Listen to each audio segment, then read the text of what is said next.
पंजाब के गुरदासपुर सीमा पर पाकिस्तानी घुसपैठिए को गिरफ्तार किया गया है। जो बड़ा अपडेट मिला है, बीएसएफ ने एक पाकिस्तानी घुसपैठिए को पकड़ा है। तो जहां जांच का दायरा बढ़ रहा है, जहां एक्शन भारत की तरफ से लिया जा रहा है, वहीं पाकिस्तानी घुसपैठिए को पकड़ा गया है। देखिए, आप तस्वीर देख रहे हैं, पाकिस्तान के गुंजरावाला का रहने वाला बताया जा रहा है मोहम्मद असनैन। उसका पासपोर्ट आप देख रहे हैं, यहाँ पर आईडी कार्ड मिला है, करेंसी मिली है। क्या ये मुखबरी करने के लिए आया था? क्या ये जानकारियां जुटाने के लिए आया था? ये तमाम सवाल हैं जिनकी तह तक जाने की कोशिश हो रही है। तो देखिए, घुसपैठिया तो पकड़ा गया है, लेकिन भारत ने एक पूरी लिस्ट तैयार की हुई है। इन लिस्ट में वो आतंकी हैं जो वहां पाकिस्तान में बैठे रहते हैं और वहां सरहद पार से ये अपनी आतंकी सोच के साथ इस तरह की घटनाओं में लोगों को शामिल करते हैं और इस तरह की घटनाओं को अंजाम देते हैं। उनको ट्रैक डाउन करने के लिए बड़ी तैयारी भारत सरकार ने की है। रिपोर्ट आपको दिखा रहे हैं।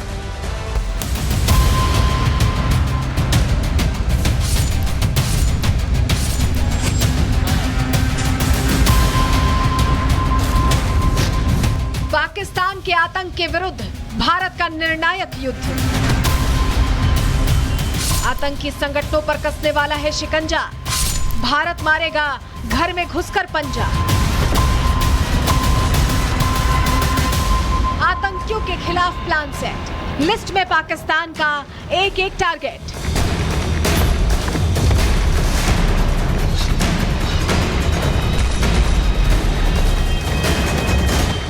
भारत के दुश्मनों का आखिरी समय आ गया है। सामने आ गए हैं वो चेहरे भी जो आतंकिस्तान में छिपकर भारत के खिलाफ साजिश रचते रहे हैं, भारत को दहलाने की कोशिश करते रहे हैं, भारत को नफरती नजर से देखते रहे हैं। ये वही चेहरे हैं जो देश में हुए आतंकी हमले के साजिश करता है, मास्टरमाइंड है। लेकिन अब बारी भारत की है और यही वजह है कि आपकी स्क्रीन पर दिख रहे चेहरे जल्द ही दुनिया को अलविदा कहने वाले हैं।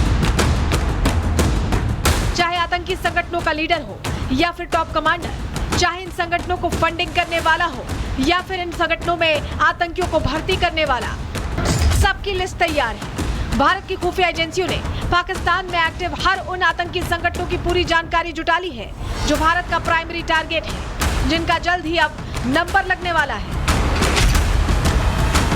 इस लिस्ट में सबसे पहला नाम है लश्कर-ए-तैयबा का चीफ हाफिज सईद।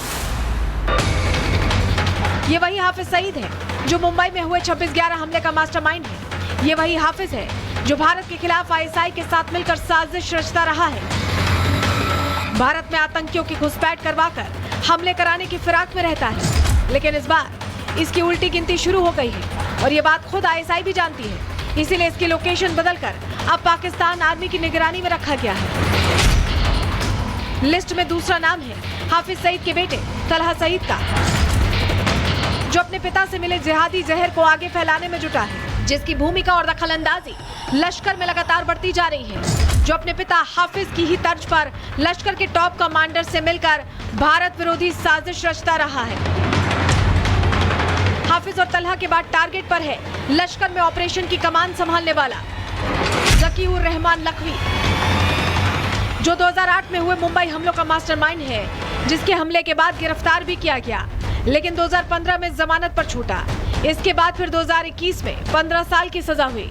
लखवी लश्कर के सैन्य अभियानों, ट्रेनिंग कैंप्स और हमलों की पूरी साजिश को अंजाम देता है। इन टॉप 3 के बाद नंबर आता है साजिश मीर उर्फ सैफुल्ला और मोहम्मद मुजाहिद का। सैफुल्ला भी 26/11 हमले का मास्टरमाइंड है, जिसका फोकस अंतर्राष्ट्रीय नेटवर्क तैयार करने और लश्कर के लिए नए आतंकियों की भर्ती करने पर है, जबकि मुजाहिद लश्कर का मीडिया प्रमुख है, जो प्रोपेगेंडा और पब्लिक मैसेजिंग को संभालता है। ये वो चेहरे हैं जिनकी कब्र खुदने वाली है, जिनके डेथ वारंट जारी हो गए हैं और कभी भी हमला कर इनको धरती से साफ किया जा सकता है। लेकिन खुफिया एजेंसी इस बार टॉप 2 बॉटम एक्शन लेने की तैयारी कर रही है।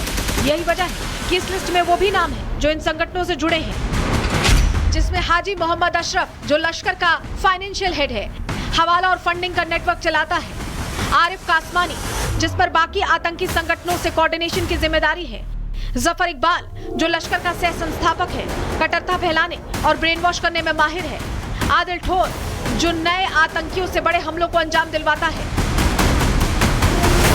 सूत्रों के मुताबिक ये भी सामने आ गया है कि इन आतंकी संगठनों को फंडिंग कहां से मिलती है। दरअसल इन संगठनों का हवाला नेटवर्क भारत, बांग्लादेश, नेपाल और श्रीलंका तक फैला है, जहां से आतंकी गतिविधियों के लिए पैसा पहुंचाया जाता है। लश्कर-ए-तैयबा के प्रॉक्सी संगठन भी जो अलग अलग कामों की आड़ में लश्कर के ही मंसूबों को कामयाब करने में जुटे रहते हैं। पहला नाम जमात-उद-दवा, जो लश्कर का चैरिटेबल चेहरा है, स्कूल अस्पताल की आड़ में लोगों को बरगलाता है। यूएन और अमेरिका ने इसे आतंकी संगठन घोषित कर रखा है। दूसरा नाम मिल्ली मुस्लिम लीग, जो लश्कर का राजनीतिक संगठन है, जिसके जरिए पाकिस्तान में पैर जमाने की कोशिश होती रही है। अमेरिका ने इसे भी प्रतिबंधित कर रखा है। इतना ही नहीं, फलाह इंसानिया, अल मदीना और एसर फाउंडेशन जैसे नाम भी सामने आए हैं, जिनका असली काम आतंकी नेटवर्क को जिंदा रखना है। मतलब साफ है कि खुफिया एजेंसियों ने इन आतंकी संगठनों की पूरी कुंडली खोद निकाली है।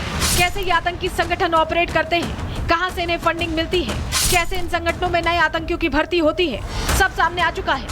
अब तैयारी है इन भारत विरोधी आतंकियों का नामो निशान मिटाने की। Bureau report, Republic Bharat. वही पहलगाम हमले को लेकर जैसे जैसे जांच आगे बढ़ रही है, नए खुलासे हो रहे हैं। एक जरा तस्वीर आपको दिखाने हैं, तस्वीर दीजिए। तस्वीर ये आप जो देख रहे हैं, ये आतंकी मुश्ताक अहमद जरगर है। और इसकी तस्वीर हम क्यों दिखा रहे हैं, चलिए अब आपको बताते हैं। क्योंकि इस तस्वीर के जरिए बड़ा खुलासा हुआ है, बड़ी जानकारी मिली। ये पूरी घटना जो हुई है, पहलगाम अटैक जो हुआ है, उसका कंधार कनेक्शन, आपको याद है ना किस तरह से हाईजैक किया गया था IC-184 को, उसका कंधार कनेक्शन सामने आया है। आपको बताते हैं, दरअसल पहलगाम हमले को लेकर NIA सूत्रों से खुलासा हुआ है। ऑन ग्राउंड वर्कर से पूछताछ में जरगर का नाम सामने आया है। अल उमर मुजाहिदीन का चीफ है मुश्ताक अहमद जरगर। पहलगाम हमले में जरगर की भूमिका की जांच अब की जा रही है। हमले में जरगर समर्थकों ने ओवरग्राउंड वर्कर्स की मदद की है। जरगर के आदेश पर ओवरग्राउंड वर्कर्स ने लॉजिस्टिक सपोर्ट दिया था, लॉजिस्टिक मदद दी थी। खुलासा ये जरगर कौन है ये भी जान लीजिए अब आप। कंधार हाईजैक केस में सामने आया, मसूद अजहर के साथ ये रिहा हुआ था जरगर। पाकिस्तान में बैठकर ऑपरेट ये कर रहा है अपना पूरा नेटवर्क।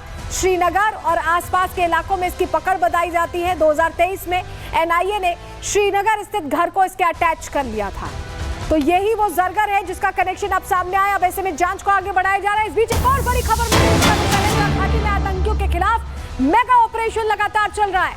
जंगलों और पहाड़ों में सुरक्षा बलों का ऑपरेशन चल रहा है। आतंकी अड्डों को ध्वस्त करने की मुहिम लगातार जारी है। तो ये बड़ी खबर आपको बता रहे हैं, मेगा ऑपरेशन घाटी में इस वक्त चलाया जा रहा है और जंगल और पहाड़ों पर सुरक्षा बल ये ऑपरेशन चला रहे हैं।